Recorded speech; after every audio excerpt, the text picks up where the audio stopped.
किसी किसी को डर लगता है कि पता नहीं क्या होगा, तो वो इतना डरना भी नहीं चाहिए, क्योंकि इसका मैनेजमेंट बाद में भी हो जाता है डॉक्टर्स की हेल्प से।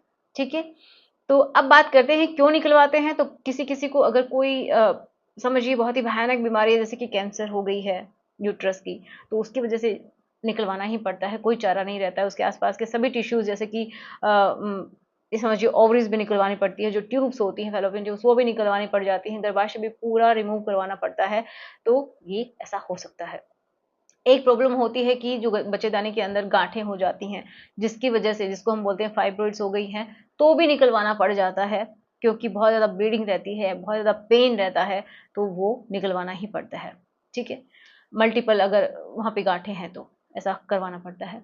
नेक्स्ट, कि किसी किसी को, ये बहुत रेयर है बट होता है, एंडोमेट्रियोसिस अगर किसी को है तो भी निकलवाना पड़ता है। सबको नहीं निकलवाना पड़ता, उसका मैनेजमेंट हो जाता है ज़्यादातर, लेकिन किसी को एडवांस लेवल पे है कि भाई अब तो निकलवाना ही पड़ेगा और कोई चारा ही नहीं है, तो फिर वो निकलवाना पड़ेगा। ये कारण होते हैं।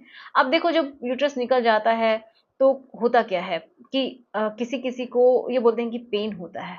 ठीक है, बाद में अगर वो रिलेशन बनाते हैं तो उनको पेन फील होता है। तो क्यों होता है?